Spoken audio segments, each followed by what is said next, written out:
Prezados escolásticos e escolásticas, sejam bem-vindos a mais um simpósio da Escola de Atenas. Nós já estamos no nosso 40º simpósio, ou seja, em abril agora nós estamos inteirando 7 anos da existência dessa Escola de Atenas, desse projeto de resgate da cultura clássica, da cultura greco-romana. E é uma satisfação tê-los novamente aqui conosco. Muitos dos senhores já vêm acompanhando esse trabalho desde o início e para nós é uma satisfação recebê-los aqui, porque é sempre algo a ser louvado, esse ato de a gente deixar nossas casas para a gente vir para um canto ouvir sobre filosofia, sobre retórica, sobre cultura antiga, numa era que a gente sabe de muita superficialidade, de muita ignorância, e esses simpósios da Escola de Atenas é como se fosse um ato de resistência em prol do saber. E aqui é uma alegria receber novamente o professor Guilherme, doutor em filosofia, professor Ivanilde, o seu filho Dionísio. É uma satisfação para nós. O professor Guilherme já contribuiu, inclusive, aqui com um simpósio nosso sobre oratória nietzschiana, está aí no canal, um simpósio muito bom. Recebendo aqui também pela primeira vez o professor Kennedy, seja bem-vindo, o Itamar, e os senhores já estão aqui participando, já participaram de outros simpósios, o Alberto, a segunda vez que está vindo, a Suzy, a representante aí da luta dos trabalhadores dos Correios, o Aguiar, que é um Rosa Cruz, uma pessoa que sempre prestigia esse trabalho aqui. Então, sejam bem-vindos, tá? Professor Alisson, Alípio, Matheus, Caleb, todos os senhores aqui presentes. E qual é o tema hoje do nosso simpósio? É sobre Protágoras de Abdera, que foi um sofista da Grécia Antiga, o mais famoso e o mais poderoso dos sofistas da Grécia Antiga. Sócrates dizia que ele era o mais sábio da Grécia. E Protágoras, ele nasceu em Abdera, que é uma cidade que ficava um pouco mais distante de Atenas, mas que era parte da Grécia Antiga. E ele fazia parte de um movimento que nós conhecemos como o movimento sofista. Um grupo de pensadores que viveu no século V a.C., e que se dedicavam à arte de ensinar, de forma remunerada. De alguma maneira não, eles são os precursores de nós, professores. São os sofistas da Grécia Antiga. Os primeiros a cobrar, inclusive, honorários pelo que eles ensinavam na Atenas do século V a.C. E ser sofista na Grécia Antiga, antes de Platão, antes de Aristóteles, era algo valoroso. Porque sofista era toda aquela pessoa que era hábil em alguma coisa. Se a pessoa fosse hábil na construção de navios, ele era um sofista. Se ele fosse hábil na feitura de poesias, ele era um sofista. Se ele fosse um grande músico, ele era um sofista. Toda aquela pessoa que fosse hábil no falar, no fazer ou no pensar, era um sofista. Então, nesse sentido, Pitágoras foi um sofista. Os sábios da Grécia Antiga, todos eram sofistas, porque a palavra sofista significa sábio, vem de sofos, que significa sábio. Mas no século V a.C., um grupo de pessoas se destacaram na Grécia Antiga porque eles passaram a ensinar a arte retórica, a arte de falar bem. Eles ensinavam os jovens como ter sucesso na vida pública, ter sucesso nos tribunais, ter sucesso nas assembleias gregas. Então era um saber necessário à época, porque só quem poderia ter sucesso na Grécia Antiga era quem tinha condições de falar, sustentar uma ideia, argumentar bem. Porque se vivia numa democracia e a democracia exigia pessoas competentes no pensar, no falar, no sustentar as ideias. E aí surgiu a necessidade de ter pessoas que ensinassem essa arte para as pessoas. E aí é que nascem os sofistas como uma própria construção daquela realidade política, daquela realidade social, ou seja, nasce da própria necessidade do momento histórico da democracia. Era preciso que tivesse alguém, ou algumas pessoas, capazes de ensinar as pessoas a se defender nos tribunais, a sustentar uma ideia nas assembleias atenienses. Então eles supriram essa necessidade e passaram a ensinar os jovens, e as pessoas acorriam aquela novidade, que passou a ser uma novidade, aquele ensinamento. Passou a ser uma novidade. Porque antes se acreditava que a educação, o saber, só era coisa de nobres, só era coisa da aristocracia, só era coisa das pessoas que nascessem com sangue nobre. A educação já vinha de berço, ela não poderia ser ofertada a ninguém. E os sofistas apareceram naquela época dizendo, não, isso não é assim não é bem assim não. A educação, ela pode ser também proporcionada, ela pode ser também ensinada, ela pode ser também oportunizada para as pessoas, mesmo que elas não sejam de sangue nobre, mesmo que elas não venham da aristocracia. Essa virtude, essa excelência no falar, no dizer, pode ser ensinado. Então as pessoas pagavam alto preço para aprender a arte de falar bem com os sofistas. Eram geralmente pessoas que não eram de Atenas, eles vinham de vários locais da Grécia, mas todos afluíram para Atenas, porque ali acontecia um dos mais belos fenômenos da história. Ali estava no século de ouro da Grécia. Ali nós estávamos no século de Péricles. Porque Péricles, quando ele entrou no domínio de Atenas, o que é que ele fez? Ele incentivou aqueles pensadores, aqueles escultores, aqueles intelectuais, aqueles poetas, todas as pessoas de talento, olha, venham para cá, para Atenas. E Atenas se tornou um grande centro cultural da Grécia Antiga, uma escola de toda a Grécia. Então, todos esses cientistas, todos esses filósofos, todos esses homens de grande saber, eles foram parar em Atenas. Então, viveram nessa época os grandes homens do pensamento.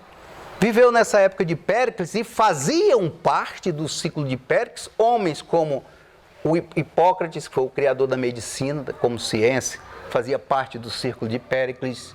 Heródoto, o pai da história, fazia parte do círculo de Péricles. Aspásia, que era esposa de Sócrates, foi uma das grandes retoras e oradoras do mundo antigo, foi inclusive professora de Sócrates, fazia parte do círculo de Péricles. O próprio Protágoras também, Fídias, que foi o grande escultor. Então, Péricles, ele acolheu todos esses pensadores que foram para Atenas ensinar, e isso criou também uma reação muito grande. Embora eles fossem aplaudidos pela sociedade, também se criou uma reação a eles. Olha, corruptores da juventude, estão ensinando coisas que desvirtuam o pensamento dos jovens. Estão ensinando os jovens a desobedecer pais, estão ensinando os jovens a desobedecer professores, estão ensinando os jovens a ser rebeldes, estão ensinando os jovens a não obedecer à nossa educação aristocrática. Eles estão oferecendo um saber que corrompe a própria alma. E isso teve uma adesão. E aí, professor Dali, seja bem-vindo, meu amigo. Boa noite, boa noite. Boa noite. Olá. E essa visão dos sofistas, ela vai ser principalmente encampada por pessoas como Sócrates, Platão e Aristóteles, que vão reagir aos sofistas dizendo que eles eram mercadores do saber. Aristóteles vai dizer, inclusive, que a sofística era uma sabedoria aparente, que eles viviam atrás de jovens ricos para ganhar dinheiro, e o que eles ensinavam era apenas um saber aparente. Eram apenas mercadores, uma mera mercadoria. Eles faziam do saber uma mera mercadoria e vendiam para se locupletar, para se enriquecer. Porque Sócrates não cobrava pelos seus ensinamentos. Então, na época, cobrar lições foi um grande escândalo. Como é que se cobrava para ensinar as pessoas? Foi um grande escândalo. Hoje, todo professor, o professor Guilherme aqui está aqui, ele não vai dar aula de graça, que ele precisa sobreviver, tem que ser pago, a professora Ivanilde. Mas na época isso foi escandaloso. Como é que se cobra para ensinar? É interessante isso, como na origem da nossa própria profissão, o ato de cobrar para ensinar foi algo escandaloso. E hoje é algo tão natural. Então, todos nós somos, de alguma maneira, herdeiros dessa tradição dos grandes sofistas do século V a.C. Então, depois de Sócrates, Platão, aí a palavra sofista vai ter um sentido negativo, pejorativo. Antes era algo, uma palavra boa, mas depois passa a ser uma palavra pejorativa. Sofista é um enganador, sofista é uma pessoa que procura com artimanhas retóricas desvirtuar a verdade. Sofista é uma pessoa que não tem compromisso com a injustiça. Então, a agressão e a reação foi tão grande que a palavra sofista e sofística começou a passar ao longo da história como algo negativo. É o que a gente vê hoje quando a gente estuda os sofistas nas escolas, muitas vezes em universidades. O senso comum acadêmico, muitas vezes, apenas reproduz acusações que estão lá, feitas por Platão, por Sócrates e por Aristóteles. Isso não quer dizer que realmente não tenha tido algum desvirtuamento dessa habilidade, dessa arte, desse saber, que era a arte de falar bem. Mas aqui nós vamos tratar de um dos maiores sofistas da Grécia, respeitado inclusive por Sócrates, respeitado por Platão, respeitado por Aristóteles, e que figura como não só um sofista, né, mas um filósofo também. Porque essa diferença entre sofista e filósofo, quem vai fazer é Platão. Na época, todos eles estavam dentro da própria filosofia. Depois é que Platão vai dizer, não, isso aqui é sofística, isso aqui é filosofia. Eu sou filósofo, Sócrates é nossa tradição. Eles não, eles são sofistas, é diferente de filósofo. Filósofo está em busca da verdade. Filósofo está em busca do absoluto. Filósofo está em busca da totalidade da existência. Eles não. Eles estão apenas ligados aos fenômenos, às mudanças da sociedade, às coisas que não têm essência. Eles apenas usam essa mutabilidade da vida para passar isso como se fosse a realidade das coisas. Então, muitos sofistas se destacaram nessa arte, como Protágoras, depois outro grande, Gorgias, outro grande, Pródico, outro grande, Antifontes, outro grande, Trasímaco, Polo, todos eles foram os sofistas, Alcidamas, e tantos outros, como Crítias, Isócrates, que vai ser o herdeiro dessa tradição. Então, hoje, nós da Escola de Atenas, nós já temos um simpósio sobre a sofística, falando dessa sofística em geral. Mas, a partir de hoje, nós estamos inaugurando uma sequência de simpósios para estudar um por um esses homens. E nós estamos começando pelo primeiro, pelo maior, por aquele que influenciou, inclusive, Platão em sua forma de pensar. Que Platão teve que parar e dedicar a ele um diálogo, chamado Protágoras, que é um diálogo de Platão. Protágoras, um dos mais belos, um dos mais trabalhados, um dos mais ricos diálogos de Platão, é um diálogo chamado Protágoras, que mais na frente um pouco nós vamos comentar esse diálogo. Então a gente conhece esses sofistas por meio, poucas obras desses sofistas sobreviveram. O que nós conhecemos deles é por meio dos diálogos de Platão, por alguns fragmentos de textos que chegaram até nós, por alguns testemunhos antigos, muitas vezes corrompidos pela própria ideia que Platão tinha deles, mas de forma que esse pensamento dos sofistas, de Hegel para cá, do século XIX para cá, ele vem sendo reconstituído. Porque Hegel vai reconhecer o valor dos sofistas e outros pensadores que vieram depois de Hegel também, como Nietzsche, que o professor Guilherme é um nietzschiano, que vai reconhecer a força, a potência dos sofistas, que lá no Crepúsculo dos Ídolos ele vai chamar de cultura dos realistas, né? Ele vai criticar Sócrates, ele vai criticar Platão por sufocar esse espírito de grandeza dos gregos e vai enaltecer a figura dos grandes sofistas. E vai dizer, essa aí é a cultura dos realistas, essa é a cultura dos homens nobres, essa é a cultura de espírito, essa é a cultura dos homens fortes. Então, a partir de Hegel para cá, essa potência, essa força dos sofistas, ela vem sendo resgatada. Daí porque o título do nosso trabalho é A Potência e a Atualidade dos Ensinamentos de Protágoras. Nós vamos ver aqui que, estudando Protágoras, parece que nós estamos estudando a nossa vida atual. A nossa vida em sociedade, as ideias que permanentemente são ideias que vão, que vêm, que continuam sendo atuais para a nossa vida no mundo do direito, da filosofia, no mundo da sociedade, do sindicato, da política. Protágoras falou coisas que são assim, em poucas frases, que tem um potencial muito grande da gente pensar. E Hegel vai dizer, esses homens foram os primeiros iluministas da história. Os primeiros iluministas da história. E quando eu uso iluminista, eu vou usar no conceito que Kant deu de iluminismo, de esclarecimento. Kant lá do século XVIII, lá na Alemanha. 5 anos antes da Revolução Francesa, 1785, por aí, ele escreveu um texto chamado O que é o Iluminismo? O que é o esclarecimento, que é a mesma palavra, ou o que é a ilustração, o que é o iluminismo, o que é o esclarecimento, o que é a ilustração, são termos sinônimos.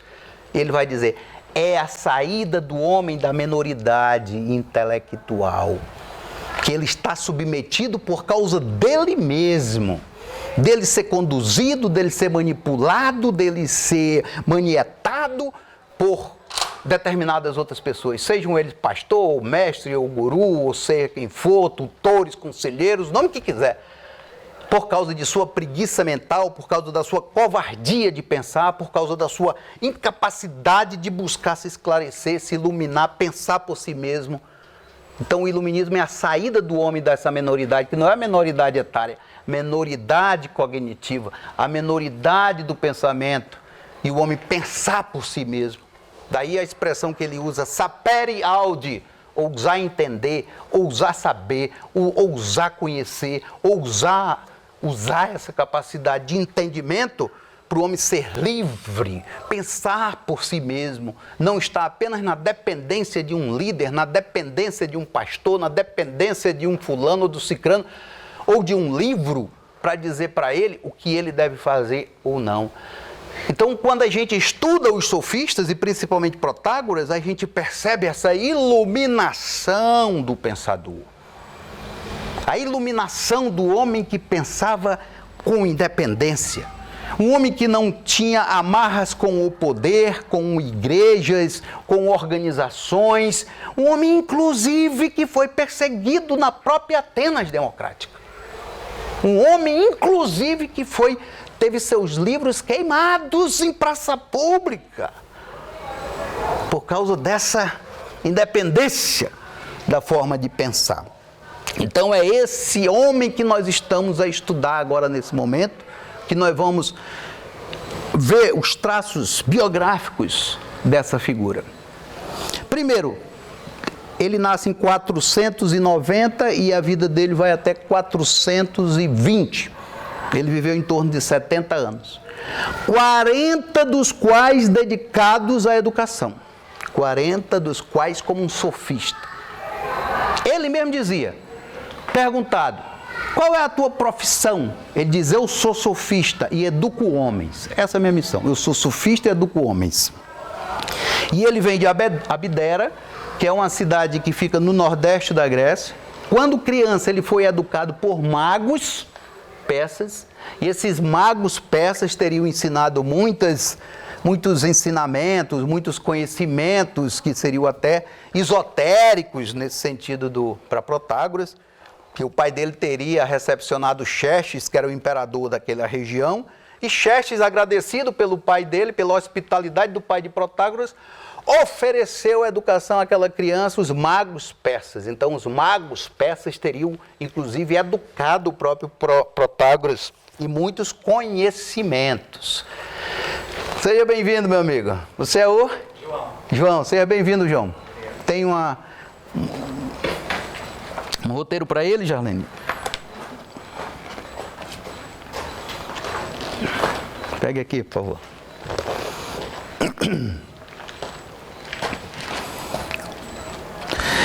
E ele era amigo de Péricles, né? Ele vivia no círculo de Péricles. Péricles era amigo de Protágoras e Protágoras amigo de Péricles.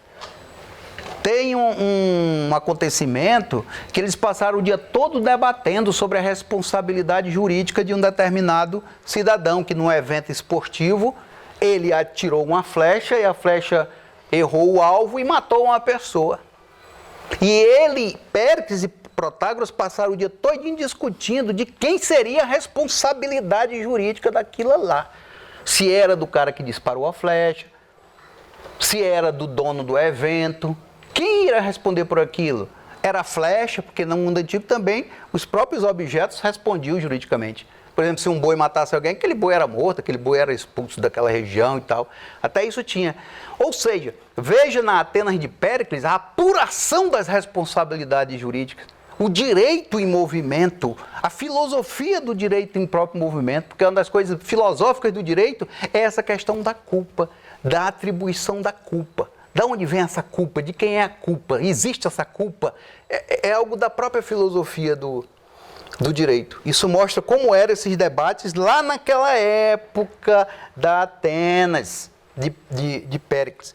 E Péricles tinha tanta confiança em Protágoras que um dia chamou Protágoras e disse: olha, nós estamos fundando uma nova colônia na Magna Grécia, na Sicília. É pan-helênica. Todos os gregos podem fazer parte dessa colônia. Tem atenienses, tem espartanos, tem tebanos, tem coríntios, tem gente de todo canto. E eu quero que você vá para essa colônia e seja o legislador dela. E ele foi, então, ser o legislador dessa colônia de Túrios. Foi o legislador dele. Heródoto, inclusive, pai da história, teria acompanhado Protágoras na fundação dessa cidade de Túrios.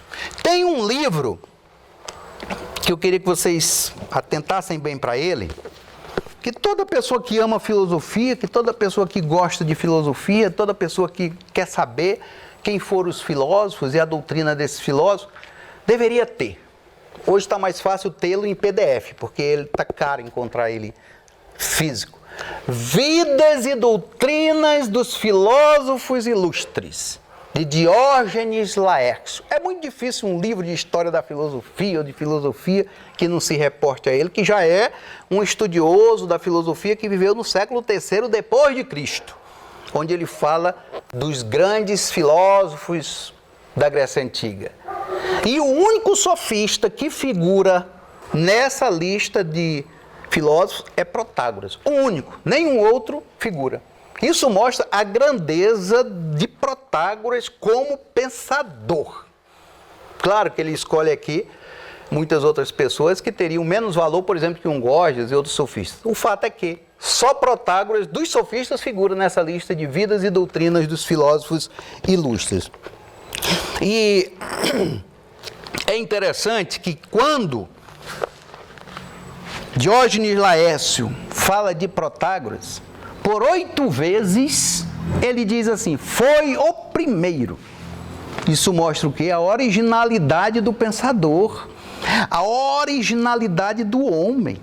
Por 8 vezes, Diógenes Laércio diz assim: foi o primeiro a dizer que sobre qualquer assunto, sobre qualquer tema, sobre qualquer afirmação, há 2 discursos contrários entre si. Foi o primeiro a dizer isso. Tudo que você possa imaginar na vida, há 2 discursos contrários entre si. 2 tanto no sentido de 2 mesmo, como 2 no sentido de pluralidade de discursos. Veja que isso vai ter consequências profundas no pensamento grego. Porque o que é que muitas vezes quer um partido político? O que é que muitas vezes quer uma religião? O que é que muitas vezes quer alguma organização que controla o pensamento das pessoas, que não tenha dois discursos contrários entre si? Que tem apenas um discurso monolítico, um discurso para as pessoas seguirem, um discurso que não exija debate, um discurso que não exija questionamento. E ele vai dizer sobre qualquer coisa, sobre o justo, a verdade, sobre a mentira, sobre o falso, sobre Deus, sobre tudo que você possa imaginar, há dois discursos contrários entre si. Aqui é como se ele estivesse dando um golpe nas pretensões das verdades absolutas, porque uma verdade absoluta não existe dois argumentos contrários entre si. Não existe. Mas nós vamos ver daqui a pouco isso aí. Ele teria escrito alguns livros que não chegaram até nós. Discursos demolidores, a arte erística, antilogias dos deuses. Uma das coisas que eu acho fantástica em Protágoras é como ele inicia os livros. É como ele inicia os livros. Ele escreveu um livro que ele dizia dos deuses. Ele iniciava o livro dizendo assim: sobre os deuses eu não posso dizer se existem, nem que não existem, e nem quais as suas formas, porque muitos obstáculos existem a esse conhecimento. A obscuridade do assunto e a brevidade da vida humana para descobri-lo. Foi isso aqui que ele foi acusado de ateísmo. Isso aqui, a gente pensa que a Grécia só tem um lado racional. Não, a Grécia não só tem um lado racional, não. A Grécia também tem o seu lado irracional, tem o seu lado de outras dimensões. Não só no sentido de irracional, no sentido de ignorância. Não. Em outros sentidos. A Grécia também era muito religiosa. Quando Paulo chega na Grécia, lá no Areópago, Paulo cristão, a primeira coisa que ele vai dizer é: eu vejo vocês, gregos, como os mais religiosos dos homens. Então, essa afirmação de Protágoras foi tido como ateísmo, foi tido como desrespeito aos deuses da Grécia. E ele foi julgado. Esses livros foram... O arauto saiu na cidade de Atenas recolhendo todos os livros de Protágoras, recolheram todos e queimaram em praça pública e abriram um processo para condená-lo. Ele fugiu. E quando ele estava no rumo da Sicília, o seu barco naufragou e ele morreu afogado. Então esse foi o destino de Protágoras. Mas só que isso, claro, foi em determinada época de Atenas. Você vê que tem determinada época da nossa sociedade que as coisas são mais obscuras. Até durante a vida nossa, às vezes, tem um período aí que a gente passou um dia desse que o obscurantismo estava tomando conta de tudo. Então tem determinados momentos da sociedade, e isso aí já foi próximo do ano 420, que um certo obscurantismo tomou conta da própria Atenas de Péricles. Péricles já tinha morrido. Quando Péricles morreu, começaram a perseguir todos os amigos de Péricles. Então aí a gente já percebe que o contexto mudou. O contexto econômico, político, social mudou, e um certo obscurantismo naquele momento tomou conta das mentes dos atenienses, o que levaram a abrir um processo de impiedade. Quando se fala em piedade, hoje a gente tem uma compreensão do que é piedade, né? Como se fosse misericordioso. Mas quando a gente fala piedade, a gente fala religioso. Abriram um processo de impiedade contra ele, ou seja, de irreligiosidade, de ateísmo contra ele. E ele teve que fugir da Atenas e naufragou nessa viagem. Então, o que é que Diógenes Laércio diz? Foi o primeiro a dizer que em toda questão há duplos discursos, foi o primeiro a cobrar honorários por seus ensinamentos. Podemos até dizer com toda a convicção que Protágoras foi o primeiro professor da história. Primeiro professor da história. Foi o primeiro a cobrar honorários pelos seus ensinamentos. E ele ainda dizia assim: eu cobro tanto, mas se você achar que está muito, faça o seguinte: faz meu curso de graça. Quando tu acabar do meu curso, tu entra dentro de um templo e faz um juramento diante dos deuses e com toda a sinceridade do teu coração, diz quanto é que valeu meus ensinamentos. E a partir daí tu pode me dar o valor que você quiser. Ele chegava a dizer isso, porque ele sabia que o que as pessoas recebiam dele era tão importante, tão fundamental, tão maravilhoso para aquela sociedade, que as pessoas reconheceriam o valor de seus ensinamentos, do seu professorado, do seu próprio magistério. Foi o primeiro a distinguir os tempos verbais, porque também era um gramático. Hoje a gente conhece, né, os tempos verbais, pretérito, presente, futuro, não sei das coisas. Quem começou a fazer essas distinções foi Protágoras de Abdera. Foi o primeiro a revelar a importância do kairos retórico, que é uma palavra grega, kairos, que tem um significado espiritual, intelectual muito profundo, essa palavra. Kairos significa momento oportuno, é uma palavra muito rica de significados.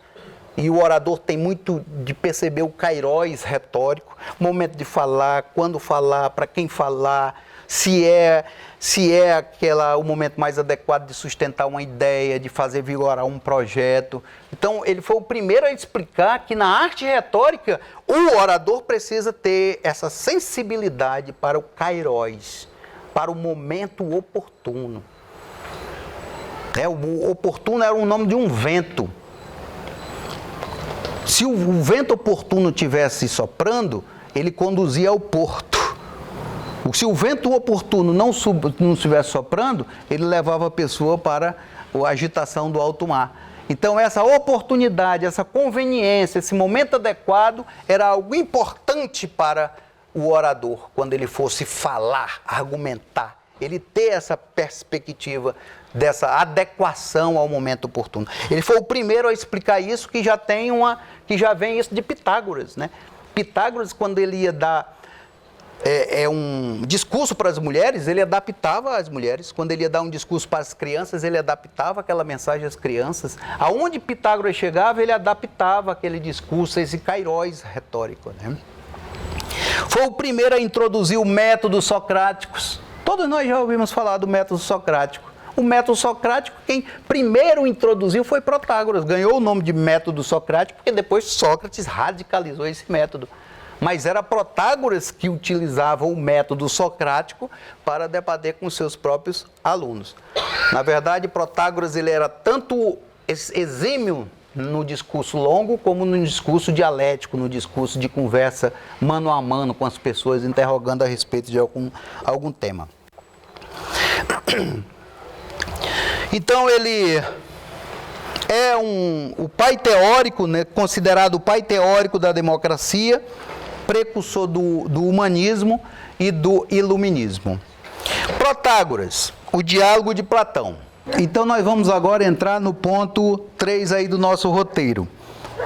Vamos falar um pouco rapidamente sobre esse diálogo que eu falei no início, de Protágoras, que é um diálogo de Platão. Então, quando a gente estiver se referindo a Protágoras como diálogo, nós vamos estar sempre dizendo que tem um Protágoras histórico e tem um Protágoras que é o diálogo de Platão, que fala sobre as ideias desse pensador.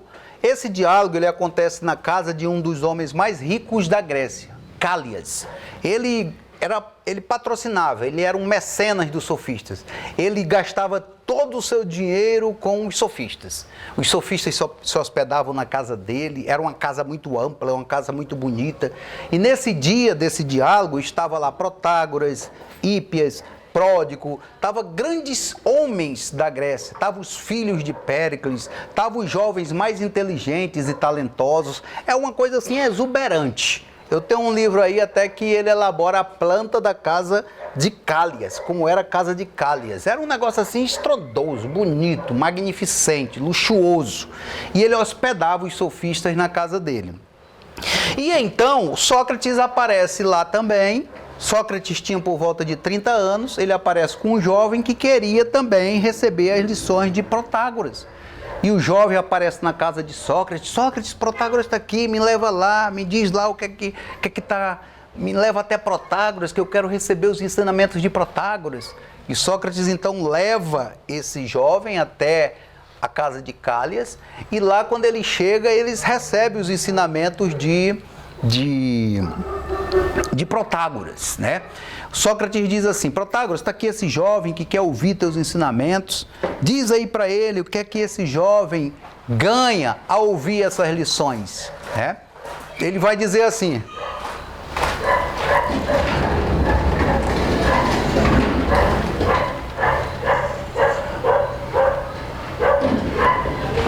fecha aí de novo, Danto.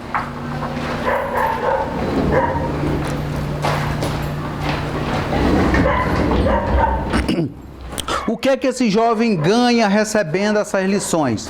Protágoras vai dizer: toda vez, ô jovem, que você me ouvir, no outro dia você já vai para sua casa melhor. Quando você vier novamente, toda vez que você me ouvir, você vai ser um jovem melhor. E assim sucessivamente, você vai se capacitar a tal ponto que você vai conseguir o que você quer, brilhar nos tribunais, brilhar na vida pública de Atenas, que eu tenho o que ensinar para vocês. O que eu ensino é a arte de falar bem. O que eu ensino é a arte de pensar bem, de falar bem, para que você possa gerir a sua vida particular com competência, gerir a sua casa com competência e gerir os negócios públicos com competência. É isso que eu ensino, essa arte da prudência, essa arte da política. E Sócrates então pergunta para ele: mas Protágoras, essa virtude, essa prudência, essa arte é passível de ser ensinada? Protágoras vai dizer: é passível sim, Sócrates, a virtude pode ser ensinada. Porque tinha-se uma compreensão na época que essa virtude, essa prudência, essa sabedoria não podia ser ensinada às pessoas. Ela já vinha de berço, ela já vinha da aristocracia, ela já vinha de uma educação familiar. E Protágoras dizia: não, a arte da prudência, a arte da política, ela pode ser ensinada. E vai então desenvolver um grande mito que ficou famoso, que foi o mito de Protágoras. Ele vai dizer assim, que os deuses, eles deram a todos nós, seres humanos, dois grandes dons: o respeito e a justiça. Isso já está dentro de nós. É isso que faz com que nós vivamos em comunidade. Se nós não tivéssemos dentro de nós respeito e justiça, nós não seríamos seres comunitários. E porque aconteceu um determinado momento da sociedade que os homens estavam se guerreando entre si. A tal ponto, os homens iriam ser exterminados, que o próprio Zeus resolveu dar a toda a humanidade esses dois dons: o respeito e a justiça. E com esses dois dons, o homem pode viver em comunidade. Por isso que Protágoras ele vai fundamentar a democracia. Se eu tenho respeito dentro de mim, se eu tenho capacidade de discernir o que é justo ou injusto, eu posso participar da vida em comunidade. Eu posso opinar. Talvez eu não opine para construir um navio, que tem que ser um técnico. Talvez eu não opine para construir uma estrada, que eu não sei como se faz uma estrada. Mas na vida política, todo cidadão pode participar.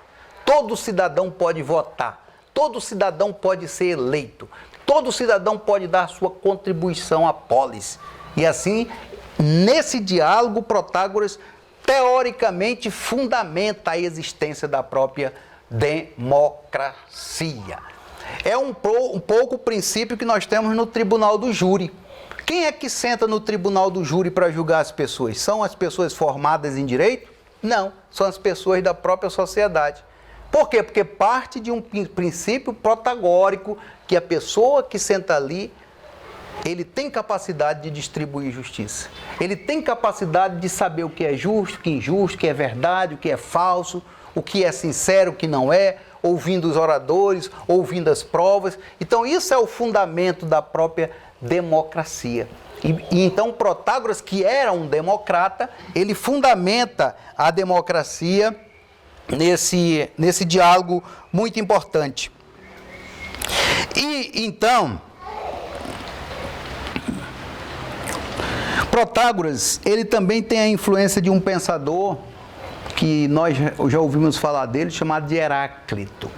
Heráclito viveu antes de Protágoras e Protágoras foi influenciado pelas ideias de Heráclito, que é o filósofo da mudança, é o filósofo daquela conhecida frase panta rei, tudo flui, tudo muda. E é dentro desse princípio que Protágoras ele vai fazer a leitura da política, do direito, da própria sociedade, né? Dessa mudança que o orador, que o político, ele precisa estar de posse dessa compreensão para que ele possa conduzir o pensamento das pessoas. Agora, nós vamos entrar em 3 pontos fundamentais da doutrina de Protágoras. 3 pontos fundamentais, vamos dizer assim, o núcleo duro dos ensinamentos de Protágoras. Vamos tentar sistematizar aqui 3 grandes ideias do pensamento de Protágoras. O primeiro são as antilogias, que nós já falamos um pouco dela. Significa discursos contrários, logos duplos. Isso é tanto uma leitura da própria realidade como um método de ensinar retórica. Quando Protágoras estava ensinando retórica, ele exigia do seu aluno que ele pudesse defender a mesma questão por pontos de vista diferentes. Ele só estaria habilitado a ser um orador se ele tivesse condições de defender pontos de vista contrários com a mesma competência, com a mesma habilidade. Então era um método de ensino do próprio Protágoras. Você vai defender que uma coisa é justa e depois você vai defender que ela é injusta. Você vai defender que o cara agiu em legítima defesa, depois você vai defender que ele não agiu em legítima defesa. E você tem que desenvolver esses pontos de vista com a mesma competência. Isso era chamado de antilogias, que ele resume na frase: sobre qualquer questão, há 2 argumentos contrários entre si, no sentido duplo e no sentido de pluralidade. Como eu falei, foi um golpe mortal no monopólio da verdade. Tem um texto que foi escrito no ano de 400, que é influenciado pelo pensamento de Protágoras, chamado de soi logoi, duplos discursos. Esse pequeno texto, todo advogado principalmente deveria ler. É um pequeno texto de umas 10, 15 laudas, chamado de soi logoi, duplos discursos, onde ele inicia assim: duplos discursos são proferidos na Grécia sobre o bem e o mal, sobre o justo e o injusto, sobre a verdade e a mentira, sobre o belo e o feio. Uns acham que o bem e o mal são coisas diferentes, que o justo e o injusto são coisas diferentes, que a verdade e a mentira são coisas diferentes.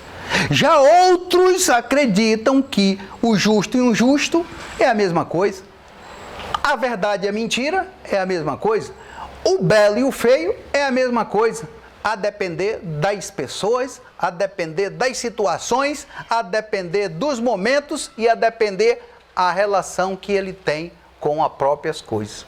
E ele vai dizer: e eu me filio a esses que pensam dessa maneira.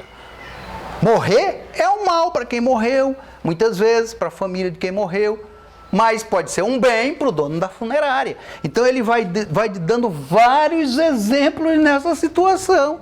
Aqui, inclusive, no Acre já teve, pega pau de pé aí entre funerários disputando o corpo do morto, para ver quem é que ia velar aquele morto lá.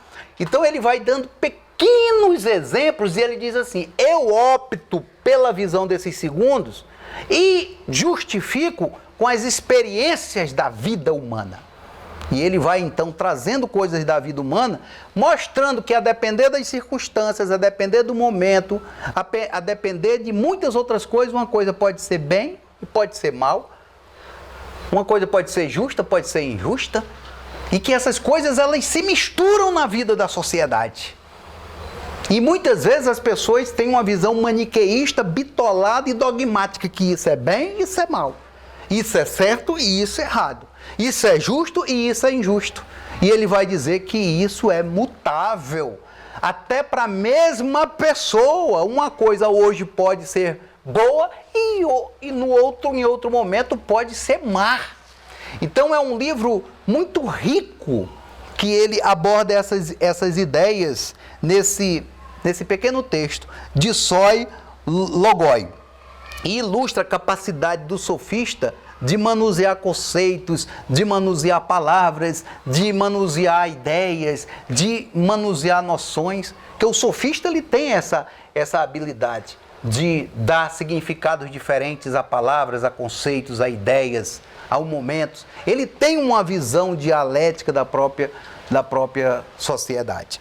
E é uma rica lógica essa do dissoi logoi. Mas para chegar a esse ponto, a pessoa tem que ter estudado muito, a pessoa tem que ter lido muito, muitas vezes a pessoa tem que ter viajado muito, a pessoa tem que ter passado por experiências muitas vezes duras e cruéis da vida, para poder chegar a determinados entendimentos como esse aqui. Aí, aqui a gente já vê por que um pensamento de Protágoras não pode ser recepcionado por uma igreja, por exemplo, como foi o de Platão, como foi o de Aristóteles, recepcionado ao longo da Idade Média, né? Platão foi recepcionado, Aristóteles foi recepcionado pela igreja, tentaram inclusive conciliar a igreja com a Bíblia, com o Evangelho e tal, mas não teria condições de fazer essa mesma conciliação com o pensamento de Protágoras. Como é que a igreja ia conciliar com um homem desse que diz que para cada questão há duplos argumentos contrários entre si?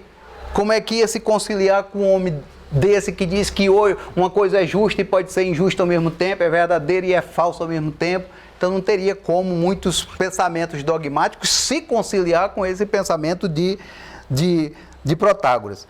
Tem uma parte nesse diálogo aqui que Protágoras ele censura Sócrates. Sócrates começa a fazer perguntas para Protágoras e quer que Protágoras responda sim e não.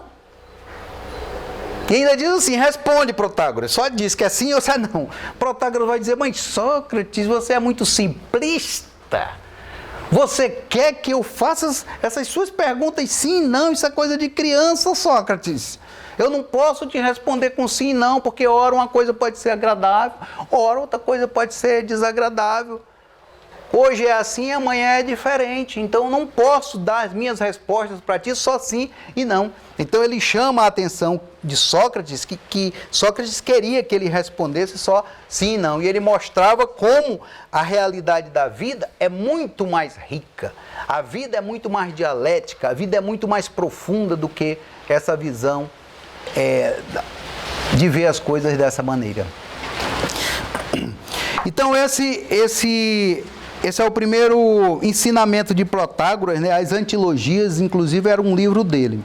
O próximo ponto, a doutrina do homem mensura, ou mesmo a doutrina do homem medida, que é o pai do... Protágoras é considerado o pai do relativismo ocidental. O que é o relativismo? É aquela corrente da filosofia que diz que a gente não pode encontrar respostas absolutas para as coisas. Isso é um relativismo. Hoje as pessoas têm um relativismo como um negócio diabólico, como um negócio dissolvente, e em alguns momentos, dissolvente mesmo de muitas ideias, de muitos conceitos. Mas Protágoras ele vai ser o pai do relativismo ocidental, e essa frase vai ser marcante até hoje. Essa frase conhecida até hoje. O homem é a medida de todas as coisas. É o homem que vai dizer. É o homem que vai dizer o que é o belo, é o homem que vai dizer o que é o justo, é o homem que vai dizer o que são os conceitos de certo e de errado. O homem é a medida de todas as coisas. E esse conceito é muito rico, porque o homem ele está querendo aqui dizer que é o Itamar, que é o Macedo, que é o Kennedy, que é o Alderli, é o homem individualmente. Mas também é o homem enquanto ser humano, enquanto a humanidade. Nós, seres humanos, é que somos a medida dos conhecimentos que nós investigamos. E isso, então, é uma certa virada antropológica, porque ele tira a responsabilidade daquilo que a gente sabe, daquilo que conhece dos deuses, e coloca para nós, seres humanos. É algo antropológico, é algo humanista, é algo que traz a responsabilidade para o próprio ser humano. E o homem é a medida. E medida, o que significa? Medida significa critério, medida significa conhecimento, medida significa domínio de todas as coisas. Coisas é o justo, coisas podem ser ideias, coisas podem ser sensações, coisas podem ser juízos. Tudo isso são as coisas. Quando se fala em coisas, quer dizer sensações, juízos, pensamentos. O homem é a medida de tudo isso. As coisas são para mim como para mim me parece. Se para mim está parecendo assim, é daquele jeito para mim. Se para a Suzy está parecendo de outro jeito, é para ela daquela maneira.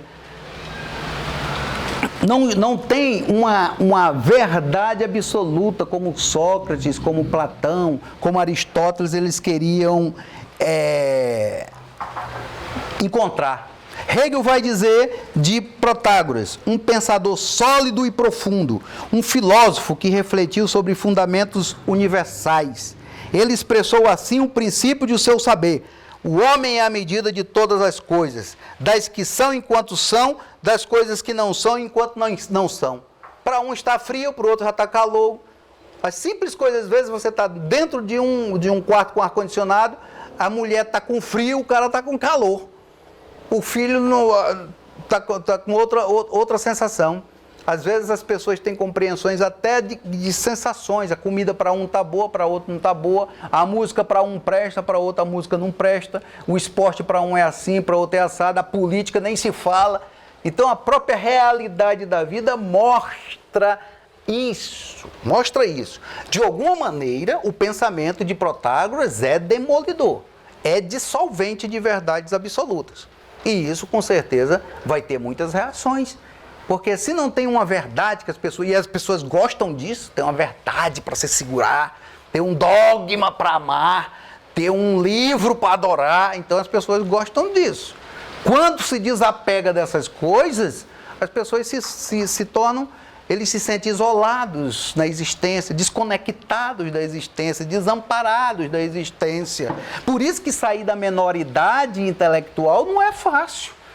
Sair da menoridade intelectual, há um certo desamparo existencial, porque a pessoa começa a ter que contar com a sua inteligência, com a sua racionalidade, com a sua própria consciência. Não vai ter mais um dogma, um local onde ele possa consultar se aquilo é verdade, se aquilo não é, tem que fazer assim, tem que fazer assado. Então, para ser um livre pensador, se exige cruzar determinados sofrimentos que nem todas as pessoas estão dispostas a enfrentar, não. É melhor ele consultar o que é que o fulano diz, o que é que o livro sagrado diz, o que é que o guru diz, o que é que o mestre diz, o que é que o pastor diz, o que é que o padre diz, o que é que o jornalista diz, o que é que o professor diz, o que é que o pai diz. É mais cômodo. Por isso que Kant vai dizer, as pessoas não saem da menoridade intelectual por preguiça de pensar por si mesmo e às vezes por covardia. Covardia de ter que enfrentar algumas correntes cognitivas que aprisionam aquele espírito. E há uma certa dissolução do critério mesmo. Se o fulano pensa assim, se o fulano pensa assim, quem tem a verdade então? Todo mundo é a medida de todas as coisas, todo mundo tem o seu conhecimento, então há um certo desamparo, há uma certa confusão, há uma certa anarquia, há um certo desespero com essas ideias. Mas nós vamos ver que Protágoras, ele tinha uma solução para isso. Então quer dizer que se o homem é a medida de todas as coisas, a opinião do Papa tem a mesma opinião, Hitler tem a mesma opinião, Mussolini, fulano de tal, tudo é do mesmo jeito, que o homem é a medida de todas as coisas. Onde é que está algum critério, onde é que está alguma referência para a gente poder se basilar, para a gente poder se conduzir? Mas Protágoras não, pelas suas ideias, ele não ia deixar a sociedade desamparada. Porque se ele parasse aqui no seu pensamento, ele era apenas um demolidor, ele era apenas um iconoclasta, ele era apenas um disseminador de anarquia social. Mas só que ele vai ter uma fase construtiva do seu próprio pensamento. Olha, cada questão há duplos argumentos contrários entre si. O homem é a medida de todas as coisas. Mas só que entra um terceiro ponto da sua doutrina que vai orientar o homem em sociedade. que vai orientar a vida comunitária do homem, que vai orientar o homem a se conduzir em sociedade. Que essa fase do seu pensamento é conhecido como o discurso forte. Fazer do discurso, ele dizia, o sábio, o grande orador, ele sabe fazer do discurso mais fraco o discurso mais forte. É algo também que pode até impressionar a gente no primeiro momento. Como é que ele vai fazer de algo fraco, que a gente entende como sem base, sem fundamento, em algo mais forte? Tem um filme chamado, não sei se vocês já assistiram, chamado 12 Homens e uma Sentença. Esse é um filme clássico, que interessa a todos nós. Quando começa a pegar os votos ali, 11 são pela condenação e só um é pela absolvição do acusado. Só um. É o discurso fraco. Só que aquele homem diz, olha, eu percebi isso no julgamento. Vocês perceberam? Não, isso aí você está inventando. Não, está condenado, 11-1, vamos embora. Todo mundo querendo ir embora, todo mundo querendo... Aí um deles vai dizer, rapaz, realmente isso aí, ó. Percebi isso aí, agora eu estou em dúvida. Então vamos votar de novo. Aí voto de novo. Aí quando eles recolhem os votos, aí já tem 10-2. Aí ele vai mudando, ele vai fazendo a defesa, aquele jurado numa sala, o filme todo acontece dentro de uma sala, e ele vai mudando voto por voto, voto por voto, voto por voto, num ato dramático acontecendo dentro de uma sala, e até ao final, quando eles botam novamente em julgamento, os 12 homens votam pela absolvição do acusado. Isso é um exemplo de como tornar muitas vezes um discurso fraco, porque é fraco porque muitas vezes não encontrou as pessoas necessárias para defendê-lo. Muitas ideias que a gente não dava nada por elas, depois se tornaram grandes ideias na nossa sociedade. Muitas coisas que até então pareciam absurdos para aquela época, depois se transformaram numa coisa real, numa coisa até um senso comum, porque em algum momento aquele discurso era o mais fraco. Mas muitas vezes depois encontrou as pessoas, o momento correto, o contexto correto, que se tornou o discurso hegemônico, que se tornou o discurso mais correto, que se tornou o discurso mais plausível. Então Protágoras ele vai dizer assim, ele vai dizer lá num outro diálogo de Platão chamado Teeteto, ele vai dizer para Sócrates, longe de mim, Sócrates, dizer que não existe o homem sábio, dizer que não existe o homem justo, dizer que não existe a verdade, dizer que não existe isso. Longe de mim, Sócrates. Eu só quero te dizer, Sócrates, que o que é a justiça, o que é a verdade, o que é o belo, o que é o bom, nós temos que encontrar no diálogo. Nós temos que encontrar no debate, nós temos que encontrar na democracia, nós temos que entrar num acordo sobre isso. É algo de construção nossa. Não é um Deus que vai descer e dizer para nós o que é o justo. Não é só uma pessoa que vai me dizer o que é o justo. É nós vivendo em sociedade, ô Sócrates, que vamos encontrar as melhores leis, que vamos encontrar as melhores soluções, que vamos encontrar as coisas mais plausíveis, mais razoáveis. O que eu estou te dizendo, Sócrates, é que eu não concordo que tenha justiça absoluta, mas pode ter uma justiça plausível, uma justiça razoável. Eu não concordo que tenha verdade absoluta, Sócrates, mas pode ter uma verdade aceitável. Pode ter uma verdade que a gente entre em acordo como homens racionais, como seres racionais, comprometidos com a vida, com a sociedade, e a gente encampe essa ideia e torne ela, pelo menos naquele momento que ela foi aprovada, como algo mais aceitável para a sociedade. Porque amanhã pode vir outros e questionar essas ideias e estabelecer outras no lugar delas. Porque as coisas elas são mutáveis a depender dos momentos, dos acontecimentos. Então isso eu vejo isso como uma sabedoria muito profunda. Porque muitas vezes é esse diálogo, é esse entendimento na nossa sociedade que nós vamos encontrar a solução para as coisas. Muitas vezes isso num processo criminal, muitas vezes isso numa disputa política, muitas vezes isso em encrencas funcionais, entre pessoas, entre famílias. Muitas vezes é o ato de não querer impor a sua verdade, não querer impor sua compreensão e entrar no entendimento, no diálogo, que vai fazer com que a gente, como pessoas maduras, racionais, possam entrar em entendimento e viver em paz, pelo menos não se matar uns aos outros, não se devorar uns aos outros, não se odiar, porque o ódio nasce por falta dessa racionalidade dialógica, por falta dessa racionalidade argumentativa. Por isso que a retórica, a argumentação, a oratória vai substituir a guerra, vai substituir a força. Nós vamos usar a nossa inteligência, o nosso pensamento para argumentar, para convencer, para expor ideias. E se a gente chegar a um impasse, como é que a gente resolve? Protágoras vai dizer, tem outra solução a não ser o voto? Ou vamos nos devorar para ver quem está certo? Se há um impasse, bota em votação. É o princípio da democracia. Há vários pensamentos na sociedade. Bota em votação para ver quem é que vai ser eleito, para ver o que é que as pessoas concordam. Num julgamento, bota em votação. É algo que nós devemos fazer. Por isso que ele vai ser um grande defensor da democracia.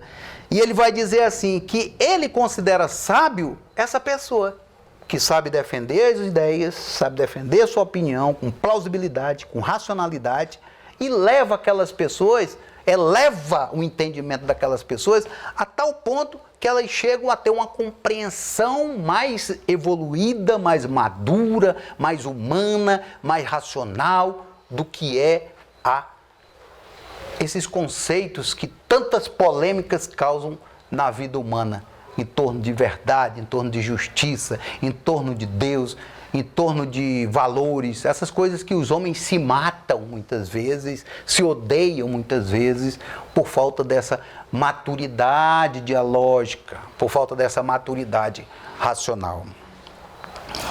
E ele diz, a pessoa que ensina isso é uma pessoa extremamente necessária para a sociedade. A pessoa que ensina isso merece ser paga, bem remunerada, prestigiada, porque está ensinando os homens a vida comunitária, o espírito comunitário, o espírito da vida na polis. Então a sociedade, quanto mais evoluída, mais ela decide as coisas pelo diálogo, pelo entendimento, pelo respeito às leis. Tem sociedades que a gente... diferentes, que são sociedades que com menos violência do que outras que querem decidir tudo por meio da força, da guerra civil. Então essa civilidade, essa racionalidade no debate é que vai ser a marca do pensamento de Protágoras. Então vamos aqui, concluindo aqui, para a gente poder abrir um pouco para os debates também, para as perguntas, para a gente expor outros pontos que a gente não expôs. Eu me filio à escola dos sofistas. Filosoficamente, retoricamente, juridicamente, é essa escola que eu me filio. Eu sou um estudioso da sofística, eu sou um estudioso dos sofistas, porque eu vejo como um pensamento mais real, um pensamento mais flexível, um pensamento que me torna mais amplo, mais elástico, para eu poder argumentar filosoficamente, para eu poder ouvir as pessoas, para eu poder entender do ponto de vista que as pessoas partem, das suas condições, do momento histórico que elas se encontram. Isso me auxilia na abordagem de um tema filosófico, isso me auxilia quando eu estou fazendo uma defesa no tribunal do júri, isso me auxilia quando eu estou em diálogo com a pessoa, isso me auxilia na minha família, isso me auxilia no dia a dia, essa forma ampla de ser, essa forma flexível de ser, com essa perspectiva de que o homem é a medida de todas as coisas. E que a sua medida e a minha medida, elas podem ser dialogadas. E nós, como seres racionais, nós podemos chegar a um entendimento. da melhor saída para as coisas, daquilo que é mais aceitável, mais plausível, mais razoável. Claro que essa forma de ver os sofistas, que eu estou expondo aqui para os senhores, ainda é uma forma minoritária. Porque muitas vezes, como eu falei, há o senso comum acadêmico que taxa os sofistas como coisas desprezíveis. Mas isso é um senso comum. É desconhecimento de toda uma bibliografia, de toda uma pesquisa que de Hegel para cá vem sendo feita em torno dos sofistas. E aqui eu vou citar apenas alguns nomes, por exemplo, esse valoroso livro aqui, Protágoras de Abdera, de Soilogoi, Textos Relativistas, que é de um estudioso espanhol, José Solana Dueso. Nós vamos ter um dos pioneiros desse trabalho de resgate da filosofia dos sofistas, de Mário Utentini, que tem a obra dos sofistas, uma interpretação filosófica. Nós vamos ter os grandes sofistas da Atenas de Péricles, de Jacqueline de Romilly, que é membro da Academia Francesa. Bárbara Kezan, que também é da Academia Francesa, viva atualmente, é uma das mais capacitadas estudiosas da sofística. Tem um livro, o efeito sofístico. Nós temos o Guthrie, um estudioso alemão, que também fala dos sofistas. Nós temos Giovanni Casertano, os sofistas, todos estudiosos acadêmicos de renomadas universidades europeias. Aqui os sofistas, testemunhos e fragmentos de uma estudiosa de Portugal, é a mesma autora desse livro aqui, A Doutrina do Logos na Sofística, com a tese de doutoramento dela, né, que é a Maria José Vaz Pinto, da Universidade de Lisboa. Então nós temos inúmeras obras sobre, aqui, um livro famoso também sobre os sofistas, de Kerfed. Então são inúmeras outras obras que eu tenho, uma biografia rica sobre o resgate do pensamento dos sofistas, uma nova interpretação, uma nova valoração do pensamento dos sofistas, que é desconhecido muitas vezes da própria academia, que é desconhecido dos próprios professores, dos próprios estudiosos, que tende a venerar, simplesmente venerar Platão, simplesmente venerar Sócrates, simplesmente venerar Aristóteles. Eu sou uma das pessoas que mais admiro Aristóteles. Mas da mesma maneira que Aristóteles teria dito para Sócrates, Aristóteles teria dito para Platão. Assim, alguém teria questionado ele porque ele não seguia os ensinamentos de Platão naquele aspecto. Ele dizia, olha, eu sou amigo de Platão, mas eu sou mais amigo da verdade. Então, o que Aristóteles revelava ali era um pensamento de um livre pensador. Um homem que saiu da sua própria menoridade. Embora tendo vivido com Platão, tendo sido discípulo de Platão, ele chegava a tal ponto de manter uma independência intelectual e cognitiva. E o homem que também sai da sua menoridade intelectual, ele também não pode ficar preso, muitas vezes, a pensadores, ou venerar, ou idolatrar pensadores e perder a sua capacidade de pensar por si mesmo. Então, eu gosto muito de Aristóteles, mas eu sou mais amigo da verdade. Também, como ele disse em relação a Platão. Eu estou vendo os pensadores, eu estou vendo os estudiosos, eu estou vendo a beleza do pensamento e a utilidade do pensamento dos sofistas para a nossa vida, para a arte de falar bem, para a arte da política, para a arte da retórica, para a arte de escrever, para a arte de pensar, para a arte de quase tudo na vida. Esse pensamento dos sofistas, ele tem uma influência positiva, porque são pensamentos antidogmas, são pensamentos antifanatismo, são pensamentos que faz com que aquela pessoa que tenha um pensamento profundo não caia em qualquer tipo de onda de ódios, onda de obscurantismo, onda de fanatismo, onda de obscurantismo, porque ele é capaz de examinar as coisas por si mesmo. Além das próprias crenças, além das próprias ideias fixas, além dos próprios discursos que querem manietar o espírito crítico das pessoas. E tem uma frase de Protágoras muito bonita que ele diz assim: a educação, ela não germina se ela não se aprofunda na alma. Muitas vezes as pessoas, eles apenas creem em determinadas coisas. Muitas vezes as pessoas só recebem educação superficial. Muitas vezes as pessoas só consultam lá o Google rapidamente, ou agora a inteligência artificial aí, e eles acham que já entendem de tudo. Ou seja, a educação, ela só germina quando ela se aprofunda na alma. E uma educação para se aprofundar na alma, é preciso que aquela pessoa se dedique a estudar, a ler, a viver, a observar, a se ilustrar, a se capacitar, porque essa é a verdadeira educação. A gente percebe que quando uma pessoa fala, se a educação que germinou dentro dela é algo profundo ou é algo superficial. É algo do espírito, é algo da alma ou é algo apenas superficial. E numa sociedade, numa era de superficialidade, numa era de ignorância, essa frase de Protágoras, ela é reveladora do próprio estado que a humanidade hoje vive. E muitas vezes isso dentro dos próprios lugares onde a gente esperaria uma profundidade, um conhecimento maior. Então, se a gente quer se educar, se essa educação quer crescer dentro de nós, nós temos que se aprofundar. Porque nós podemos ser iluminados, nós podemos sair da caverna, nós podemos sair da nossa menoridade cognitiva e intelectual, mas com essa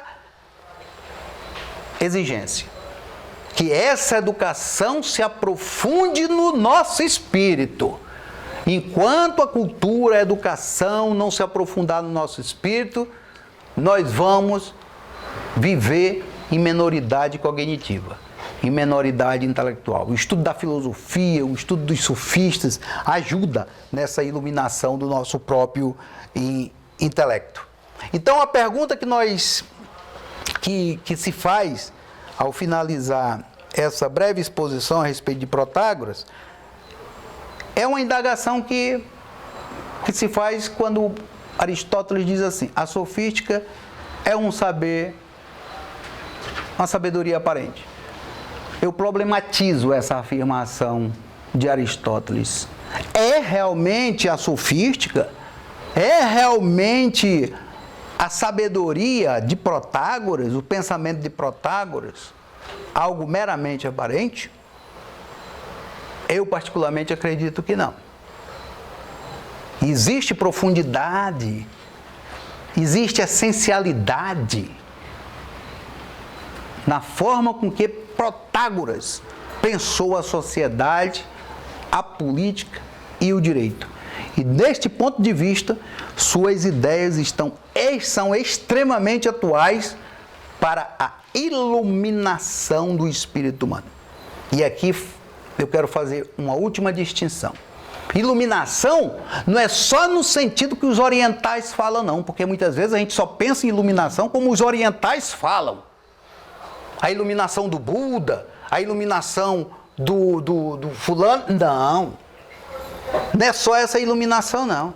É a iluminação política, é a iluminação do intelecto, é a iluminação do direito, é a iluminação das letras, é a iluminação das instituições, é a iluminação da sociedade, é a iluminação dessa visão de mundo. E nesse caso, e nesse aspecto, há que se fazer essa distinção. Porque em muitos momentos que nós vivemos, em passados recentes, a gente viu supostos iluminados defendendo determinadas ideias contrárias à vida democrática, à vida social, ao bom convívio dos seres humanos, ao respeito às mulheres, ao respeito aos negros, às pessoas que vivem diferentes, supostamente iluminados. Porque precisa de uma iluminação, uma compreensão política da sociedade para não defender determinadas ideias obscuras e estranha ao princípio de convivência entre os seres humanos. Que sejamos pessoas que têm essa iluminação interior do Espírito, mas que nós tenhamos também essa iluminação, essa visão política esclarecida, ilustrada, iluminada, para a gente defender aqueles princípios democráticos necessários a uma vida civilizada. Princípios de liberdade, princípio de democracia, princípio de igualdade, princípio de fraternidade, aqueles velhos princípios da Revolução Francesa que elas continuam ainda atuais nos dias de hoje, para que a gente não se torne o lobo do próprio homem, o homem lobo do próprio homem. É preciso ter esse esclarecimento para que a vida em sociedade seja uma vida iluminada. Muito grato a todos os senhores.